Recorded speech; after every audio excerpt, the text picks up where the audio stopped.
क्या क्या है लंच में? सर वो जो गुच्छा लगा है भाई, आप लोग बताओ। हेलो फ्रेंड्स, कैसे हैं आप सब लोग? उम्मीद करता हूँ सब लोग अच्छे हो गए और हम भी यहाँ एकदम आप लोगों की दुआओं से ठीक है।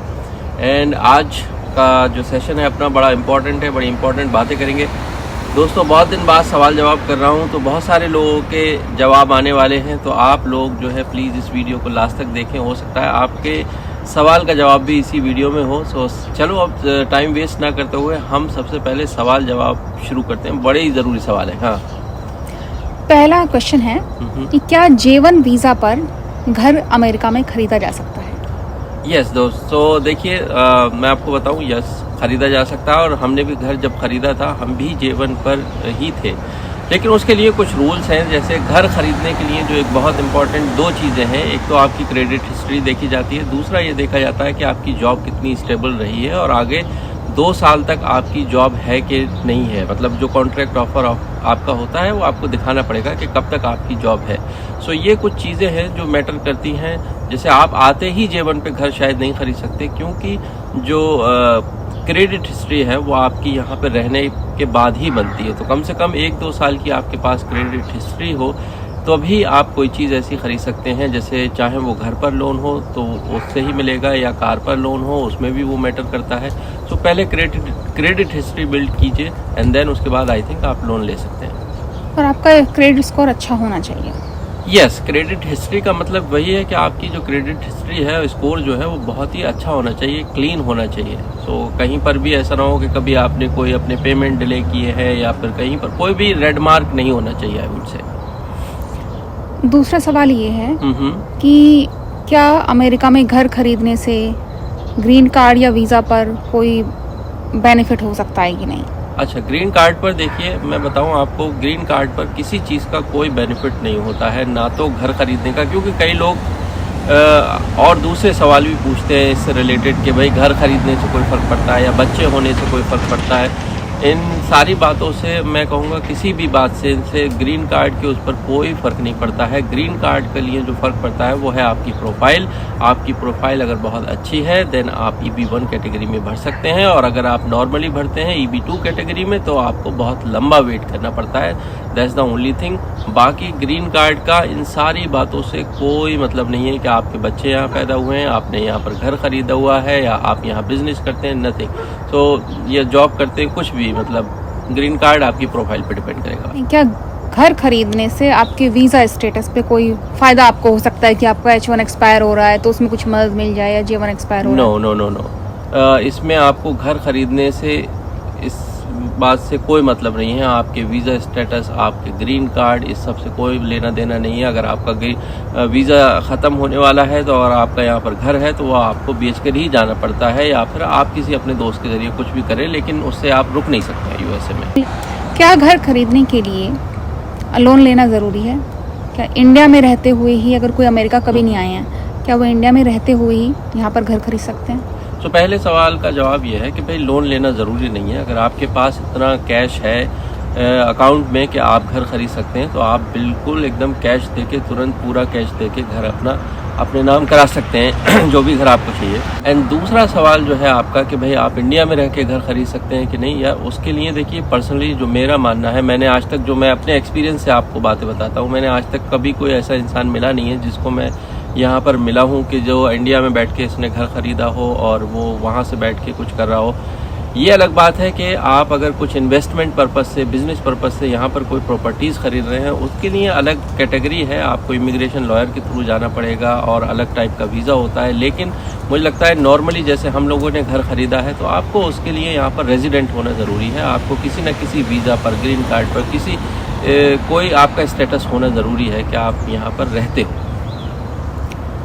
एक सवाल है कि वो 9th ग्रेड में हैं, अभी स्कूल में हैं, तो उन्हें अगर अमेरिका आने का मन है तो उन्हें क्या करना चाहिए आगे? फर्स्ट ऑफ ऑल मुझे बड़ा ही अच्छा लगता है जब कोई इतना यंग बच्चा इतने आगे तक की सोचता है और ये पूछता है ऐसे सवाल। सो बहुत अच्छी बात है बेटा, जो भी हो तुम, अगर ये सवाल है तुम्हारा तो वेरी गुड। सो इसका जवाब ये है कि देखिए, अगर आप एक रिच फैमिली से आते हैं, अच्छी वेल्दी फैमिली से आते हैं, तो आप यहाँ पर आकर बैचलर्स में एडमिशन ले लीजिए या फिर अगर आप मास्टर्स में एडमिशन ले लीजिए। वो मैं इसलिए कह रहा हूँ कि क्योंकि बहुत महंगा होता है, यहाँ पर करोड़ों में आती है, उसका खर्चा जो है करोड़ों में आता है। आप बैचलर्स करते हैं, मास्टर्स करते हैं। सो अगर आपके फैमिली भाई बहुत वेल्दी नहीं है, बहुत सारे लोग ऐसे हैं, हम जानते हैं, और हम भी कुछ ऐसी बैकग्राउंड से आए थे, तो आप सिंपली BSc कीजिए, MSc कीजिए, वहाँ से यहाँ पर PhD करने आ सकते हैं। या फिर अगर PhD भी करने ना आ पाए किसी वजह से, तो आप इंडिया से PhD कीजिए और उसके बाद डायरेक्टली आप यहाँ पर आ सकते हैं। एंड बिलीव मी, मैं आई वुड सजेस्ट कि आप कहीं पर टाइम वेस्ट मत करो। अगर आपका फोकस है कि यहाँ पर आना है, मैं अमेरिका जाकर मुझे सेटल होना है, तो आई वुड से कि अगर आप बायोलॉजी फील्ड में इंटरेस्ट रखते हैं तो this is the best route. आप ऐसा कीजिए और बहुत जल्दी आप बाय द एज ऑफ 27-28 यहाँ पर होंगे। नहीं, अगर आप PhD करके आते हैं तो, अगर आप PhD करके आते हैं। दूसरी बात, अगर आप फिजिक्स और मैथमेटिक्स से भी हैं तो ये सेम रूट आप कर सकते हैं। राइट। मैं बायोलॉजी से हूँ, तो शायद मैं थोड़ा सा बायस्ड हो जाता हूँ उस तरफ जाकर। सो आई मीन टू से कि आप PhD चाहे किसी भी सब्जेक्ट से करें, बायोलॉजी से करें, मैथ्स से करें, या फिर फिजिक्स करें, केमिस्ट्री से करें, किसी भी सब्जेक्ट में अगर आप साइंस से रिलेटेड वाले जो सब्जेक्ट हैं, अगर उनसे आप PhD कर रहे हैं, तो उन सब के लिए यही बात लागू होती है कि आप 27-28 साल तक एट द मैक्स, मुझे लगता है कि अगर आप अप्लाई करेंगे तो USA क्या, आप दुनिया में कहीं और किसी देश में जाना चाहते हैं, आप वहाँ जा सकते हैं। या फिर आप B.Tech M.Tech भी कर सकते हैं, ठीक है ना। Yes, और दूसरी बात कि B.Tech करने के बाद भी आप सीधा यहाँ पर PhD प्रोग्राम में एनरोल कर सकते हैं, क्योंकि यहाँ मास्टर्स कंबाइंड होता है। राइट। तो उसमें आप बहुत जल्दी एज में आ जाएंगे। आप 20-21 साल तक की एज तक आप B.Tech कर यहाँ आ सकते हैं। तो देखिए, ये सारी चीज़ें हैं। सो 9th क्लास के लिए देखिए आपको इन्फॉर्मेशन बिहाइंड द कैमरा भी मिल रही है। So because we both are kind of in this field, तो हम दोनों को ही काफ़ी कुछ इस बारे में पता रहता है। तो और कोई सवाल? तो सबसे पहले ये कि उन्हें अच्छे से पहले 12th कर लें। हाँ, तो जो भी आप पढ़ाई कर रहे हैं ना, आप वहाँ से जो भी कर रहे हैं वो बहुत अच्छे से कीजिए। को ट्राई कीजिए कि आप किसी जो बेस्ट कॉलेजेस हैं इंडिया के, उसमें आपको एडमिशन मिले। तो अपनी तरफ से आप वहाँ पर बेस्ट करने का कोशिश कीजिए, एंड इवेंचुअली आपको बहुत ही कुछ अच्छा ही मिलेगा, आई एम श्योर। तो चलो यार, अब थोड़ा सा कुछ यार जाते जाते आपको जो है हम अपने गार्डन की आखिरी जो है वो फसल दिखा देते हैं। मुझे लग रहा है इसके बाद शायद हम प्रोबेबली, मुझे नहीं लगता, तो मैं अपने भाई यंत्र के साथ रेडी हूँ। आ जाओ। ठंड, अब आपको मेरे कपड़े देखकर ही समझ में आ रहा होगा कि अभी थोड़ा मोटा मैं पहनने लगा हूँ कपड़े। तो और बेचारी हमारी भिंडियाँ भी उतना साइज, अच्छा इनका साइज भी जो है अब देखो छोटा होने लगा है, इससे ज़्यादा नहीं बढ़ पाती है वो। तो कहाँ पर ये एक टाइम था कि 8-8 इंच की भिंडी हो रही थी, तो अभी उतना वेट करेंगे तो ये फिर पक जाती है। ये वाली भिंडी कहाँ पर जो भी दिख रही हैं। सो अभी ये थोड़ा सा वही नॉर्मल साइज जो होता है, क्योंकि उतना टेम्परेचर भी नहीं है और सनलाइट भी नहीं है, तो ये पकी हुई है। ये पकी हुई है, तो पक गई है। तो इसके लिए सीड के लिए छोड़ देते हैं इसको। सीड के लिए हमने 2-3 छोड़ दिए। इस बार सोच रहे हैं कि थोड़ा दोस्तों में भी सीड बांट देंगे। ये वाला भी ले लीजिए, ये वाली भी पकी हुई है, वो भी सीड के लिए। सीड के लिए तो 3 भिंडी जो है अभी हमने सीड के लिए छोड़ रखी है। ये वाली देखिए हमारी पकने लगी है, बहुत शुरू में छोड़ दी थी, अगर आपको याद हो तो। एक हमने सीड के लिए ये वाली छोड़ दी है, एंड एक हमने सीड के लिए ये वाली छोड़ दी है, क्योंकि इस बार काफी फ्रेंड्स ने भी बोला है कि हमें अपनी भिंडी के सीड्स दीजिएगा। तो भाई आज तो देखो सिर्फ इतनी सी भिंडी हुई है, और प्याज डाल के, आलू डाल के जाएगा। टमाटर काफी आ रहे हैं, टमाटर बहुत हैं लेकिन लाल नहीं हो रहे हैं सब। एक थोड़ा सा यहाँ पड़ा है, देखो जो थोड़ा सा रेडिश है। मैं कल भी 3-4 लेके गई थी।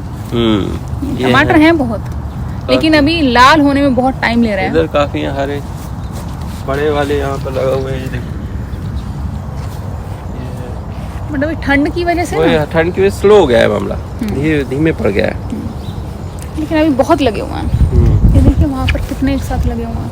हाँ, कई सारा वो जो गुच्छा लगा है ऊपर। यहाँ पर देखो, ये थोड़े से ठंड की वजह से मुझे लग रहा है ख़राब ना हो जाए कहीं, अभी ठंड बढ़ ही रही है। और अच्छा, वो खीरे का लोगों से व्यू लेते हैं कि आप हमें काट लेना चाहिए खीरा कि नहीं। ये हमने पूरा पका लिया है भाई, आप लोग बताओ इस वीडियो में कमेंट करके, हमको अब ये काट लेना चाहिए सीड्स के लिए, फिर हम इसको जो है काट लेंगे एंड सीड निकाल लेंगे इसके अगले साल के लिए। सो भाई आ जाओ फ्रेंड, यार आप चलते हैं ऑफिस, अपना लंच उठाता हूँ मैं। श्रीमती जी ने लंच हमारा तैयार करके रखा हुआ है।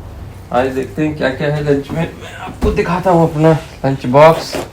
मुझे भी नहीं पता एक्चुअली अभी क्या क्या आया है इसमें। सो आई थिंक इसमें अपना रोटी है, ये हमारी अपनी इंडियन सब्जी है, सोयाबीन है इसमें।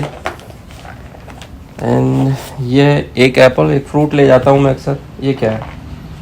ये है स्प्राउट। ओह, तो आज स्प्राउट भाई इन्होंने कल ही ये डिसाइड किया है कि भाई अब ऐसा कुछ ना कुछ एक हेल्दी चीज़ जो है वो साथ में ज़रूर खाना है, स्प्राउट टाइप का, जिससे ग्रीन भी हो और प्रोटीन भी मिले। सो विच इज़ वेरी गुड। सो अपन का सब कुछ तैयार है, रेडी है। एंड दोस्तों उम्मीद करते हैं कि भाई आपको ये व्लॉग जो है अच्छा लगा होगा। अच्छा लगा हो तो इसे खूब लाइक करना और अपने फैमिली दोस्तों के साथ शेयर करना और चैनल को सब्सक्राइब करना मत भूलना। Thank you so much for watching this video.